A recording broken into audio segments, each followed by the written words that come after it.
Hi there.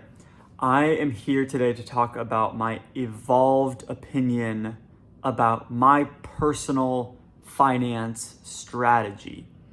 And this is very specific to me, but I'm just gonna get comfortable here. I, at first, was all about retire early, right? I had a job I didn't like. I was making pretty good money and I had enough to save a good bit because my expenses were extremely low. This was like 3-4 years ago. And I was like, oh, I don't like my job. I want to retire as soon as I can so that I can have freedom, so that I can do the things I want to do. Again, and at the time that was really vague, right? Do the things I want to do, freedom to do what I want. That's what people say when they're kind of like, in my opinion, at kind of the bottom rung of like having clarity of what they want their life to look like. Is they're in survival mode. They're like, I just want to retire early, and retire early is their idea of how to get out of survival mode. Now, there's lots of other ways to get out of survival mode that I realized, oh, I can get out of survival mode in a way quicker way. I don't have to save up hundreds of thousands of dollars and sacrifice my entire 20s and 30s and maybe 40s in order to exit survival mode. That was my first real like personal finance insight. Was like, everyone doing FIRE is kind of missing the point, in my opinion. So I got a job where I could work remote, where I could do the job that I had the skills for, but also that like was easy. It was like I could kind of log on for a couple hours a week and get paid for it. Now, that's not feasible for everyone. However, I think most people aren't even trying to do that. Like, most people aren't thinking that that's something that they want, and they're not doing what they need to do in order to get and identify opportunities to do that. Like, obviously that kind of thing doesn't just happen. You have to create it. And this isn't even what I wanted to talk about in the video, but now here we're talking about it. I discovered that there's this type of company that is typically a big company that, so let's say big company, let's say publicly traded company, where they no longer are making widgets or selling a service anymore. Their job is to make the stock price go up. Okay, that's their only job. It's a stock price factory at that point. And so if you can find a company where they are trying to get their stock price to go up by proving that they are growing as a company, by growing headcount, then you can get a job there and get paid 6 figures, because to them that's chump change, because the board of directors is going to make damn near 8 figures if the stock price goes up 5%, right? So they're looking for pawns in their game. And there are companies out there who they want to show, oh, we're hiring. Oh yeah, the business is going so well, we're hiring. And so they hire you, you get paid. They don't actually have shit for you to do, because their whole business is just them pretending like it's a business so that they can make the stock price go up, okay? Now, I did that for 3 years. And my contract, so I was on a contract, which is another great way to have the freedom and flexibility that you want, because I otherwise would have had to go uproot my life and move to live in a place and work hybrid 3 days a week in office just for this sham of a job, right? So that's not what you want to do, in my opinion. If you're gonna do this, you want to be fully remote. Now, there is no job security, because as soon as the people at the very top think that cutting costs is going to be the thing that makes the stock price go up, as is something that just happened at my company, now the fully remote contractor that nobody's ever met is going to be first one on the chopping block. Okay. So that's also what happened to me. And that's why my contract is ending, in my opinion. And they're like, oh, you did such a great job. It wasn't performance related. They're saying all these things. I'm like, dude, I barely did anything at this company for years and just collected checks, right? And so for those 3 years, I lived a lifestyle that most people would probably describe as like semi-retired. And I had nowhere near enough money to be semi-retired or to be financially independent or retired early. I was just making so much more money than I needed. And I was keeping my expenses fairly low. I was living within my means. There was definitely some lifestyle creep. I'm like living in a beautiful apartment that I would not have been able to afford other than that. But I was like, oh, I can live a life where I am basically, I have the freedom of a retired person. And you just got to kind of find an opportunity to do that. And so I did. Now, I discovered that I don't like being retired. I don't like being semi-retired. I have a completely different calling in life. And I would not have known that unless I had the opportunity to break out of survival mode and realize that once you exit survival mode, you do not automatically get into thriving mode, okay? Because these things are kind of, it's like a spectrum. You're surviving, you're optimizing for survival, safety, or you're optimizing for thriving, which a lot of times requires like risk. And it requires, I think, intentionality. And like, you need to build this. This needs to be built. It does not happen by default, at least for me personally. The thriving life does not happen by default. So I've spent several years now in this middle ground, this kind of like no man's land where I am not worried about my survival, but emotionally I'm unfulfilled. I don't have my emotional internal needs met. I don't feel like I can be myself fully. I don't feel like I have community and connection in my life. I don't really feel like I belong anywhere. I feel like I'm too much. I feel like I'm not enough. I feel like I'm too different, that no one understands me, right? Like this type of stuff. I'm not talking about right now. I'm talking about like in the last few years. And so that has allowed me to realize that and work towards it and put in so much work towards building this life where I can thrive and experience thriving. I think we all, hopefully all, understand what it feels like to thrive, right? The way I describe it is like I'm singing and dancing and whistling, walking down the street, starting conversations with strangers, making jokes, just being alive, like fully alive, creating connection, creating moments of love, moments of curiosity and compassion, and my brain mostly just kind of interacting with the world around me in a way that is pleasurable and not in a way that, is like scared or feeling like I need to kind of like have all my walls up all the time, right? So that to me was the quality of life increase that I knew I wanted. And I knew that money was not even a part of that equation. And I don't know that many other people who are talking about this or experiencing this, which has left me feeling pretty alone in all of this.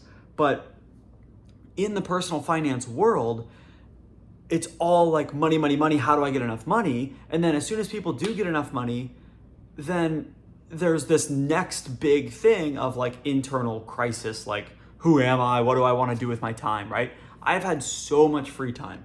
I probably have had more free time in the last 3 years than many people get in their entire like 40 years of working, probably. I don't know if the numbers add up on that, but like it's been like staggering, the lifestyle that I've been able to live. And what I'm now realizing, okay, here's the part, we're 10 minutes into the video. Here's the personal finance switch that I'm making. So I've been saving for retirement. I've been thinking about Coast Fi, meaning coast financial independence, which means get a bunch of money up front as a kid. I'm 26. Save a bunch of money, like I would probably need like $300,000 or something like that, and then invest it in the market and like hope it gets 10% per year, which that's what it's been on average in the past. And yeah, if you just cast that forwards 40 years, then you'll have enough to retire if you never invest at all again, which I think is silly. And like now I'm just saying it out loud. I'm like, Coast Fi makes all these assumptions. And I guess generally it's good to have a lot of money and like let it compound. But just thinking that the market's going to go up linearly over time at exactly 10% is silly. So that's what I've been doing. And I have money in investments. I have an emergency fund. I have some money in retirement accounts, right? And the conventional wisdom for someone who is 26, like I am, is in my situation would be get an even higher paying job than you have had previously. I don't care if you like it or not, but get a job, save the difference between what you're making and what you're spending, and just hoard it and hoard, put it in the market, S&P 500, Roth IRA, blah, blah, blah, blah, blah, optimize for taxes and shit, and then slowly watch it grow, right? Even that is too boring for me. Not boring, it doesn't feel right. It doesn't feel right. And here's where I'm breaking with conventional wisdom.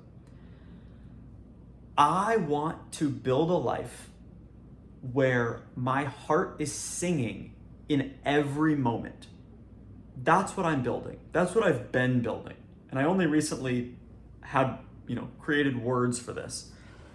But I want to create a life where my heart is singing in every moment. Now, working a job I don't like for 8 hours a day does not meet that criteria. And at this point, going and doing any job that I don't enjoy feels like self-betrayal. And it feels like self-abandonment. And with all the work I've done internally to create this kind of like ability to thrive, to go and just like basically take a poison pill and go back and work in corporate America, to me, is not an option. It is an option if I like have to make money, right? Like it's nice to have, I guess. But spiritually, I cannot do that. And I just won't. And so what does that leave, right? That leaves entrepreneurship. And maybe there's other things that it leaves. But in my mind, remember I said I don't want to be retired. I have found that I want to be working on something that I am passionate about. I want to be working on something that I am building, that I'm creating out of the ether, right? It doesn't exist. I'm creating it. I want to be interfacing with this project that creates meaning and connects me to something meaningful, right? I believe, this is just my opinion, the way that I've thought about the big question of like purpose and meaning and why are we here and finding your purpose. What's resonated most for me is there's no inherent meaning. There's nothing going on after you die. And we have this time on earth to experience this miracle of consciousness that nobody understands. And what you decide is meaningful is meaningful.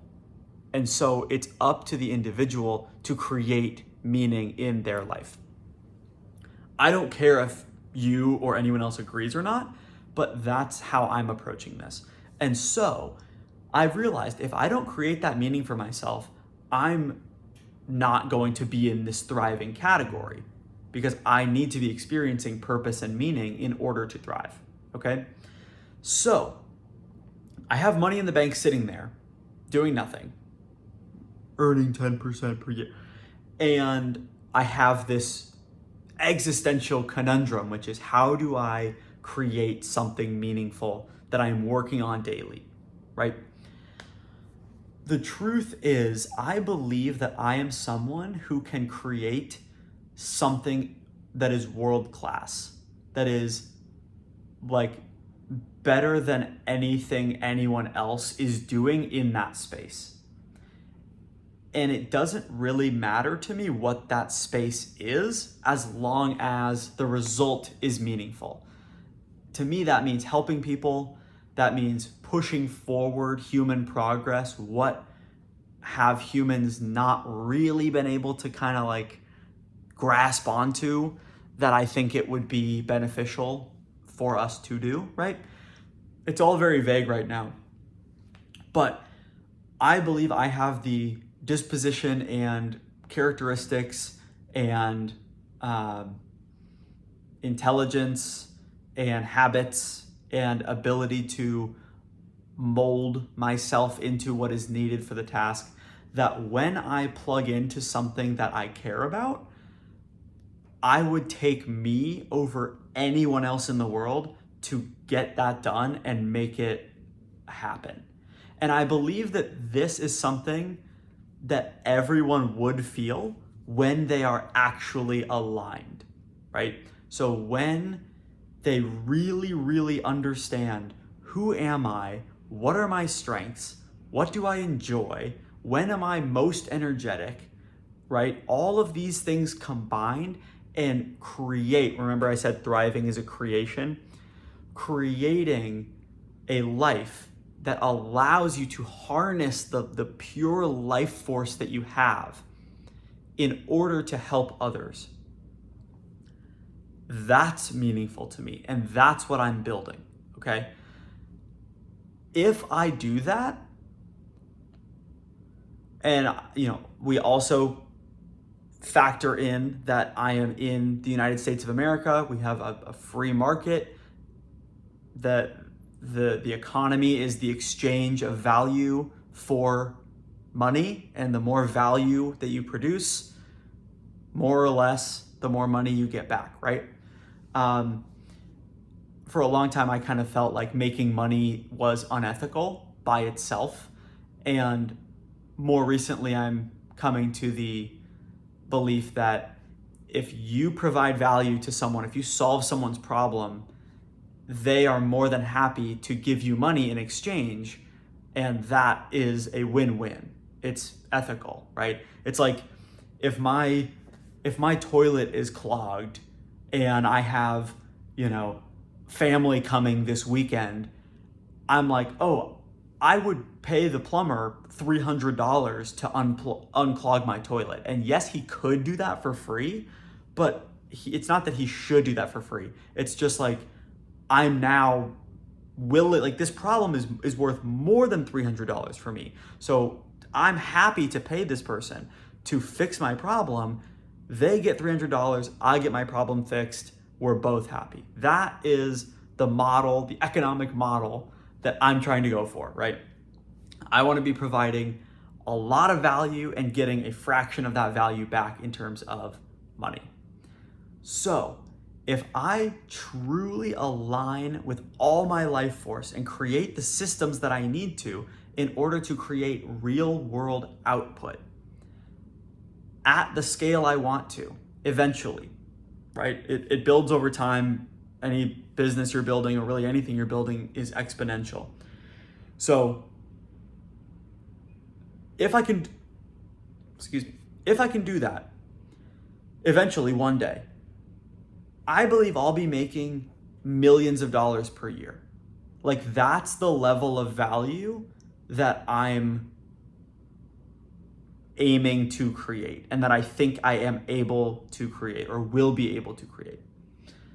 So if I have that feeling, this is the big if, right? If I have that feeling, if I believe I can do that, the amount of money I have in my bank account right now is not a drop in the bucket compared to my future earnings, right? If I'm making, let's say, $2 million a year, 15 years from now, who gives a fuck about like $40,000, right? And if that is true about me, then it doesn't make sense numerically or spiritually to go into a job and save 50, 60, say $70,000 a year and stow it in an account and hate my life and then, hope that that money accrues. I mean, I know it would accrue over time, and like maybe one day have $1.5 million and be able to retire so that I can do what? So that I can build something that feels purposeful and meaningful. That's what I'm trying to do right now. You feel me? Like, I can do that today. Now, where the personal finance comes in now is building this thing that I think is going to be incredibly powerful and valuable and helpful and lucrative is going to take time. And it's going to take money because I still need to survive and pay my bills until that gets off the ground, right? Until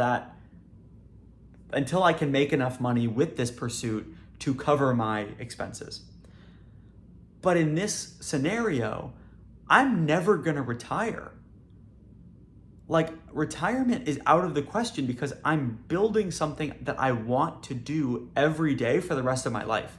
It's completely 100% aligned with who I am and what I enjoy and what I like. In theory, okay?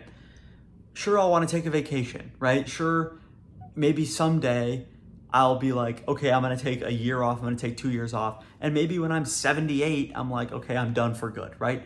But this is something where I'm building a life that I don't have to retire from. So why have a retirement account, right? Obviously, it's as a hedge, a safety net to make sure I don't completely run out of money. But if I run out of money, I can go get a corporate job at the stock factory, And it might not be super lucrative. It might be, it would not be fun to have to do that. But now my mindset is shifting towards like, how could I use all the money that I have at my disposal right now, including thinking about like getting debt, right? Like I would take out student loans if I wanted to go back to school to learn something that I was convinced would help me build a life that I don't have to retire from, right? And I don't actually think going back to school is going to be the thing for me, but I'm starting to think about it that way, where it's like, how can I invest in myself today with this money in order to eventually down the line be making way more money than I ever possibly could in corporate. And this is what it looks like to stop playing small, right? Working in corporate to me has always been playing small. Not saying that that's necessarily the case for other people, but I know what I'm capable of, and I haven't really actually shown myself that I believe in myself. But in this scenario now, in this crossroads in my life, I'm like, I believe in myself. I'm doing this. If it drains my accounts, so be it. But that's what feels good to me right now, and that's what I've been thinking about with personal finance. How can I use the resources at my disposal today to invest in myself rather than the market? And if I do that, can I get better than 10% per year returns compounding? I think very, very, very, very, very likely that I can. And so I think I will. Thanks for listening. Catch you in the next one.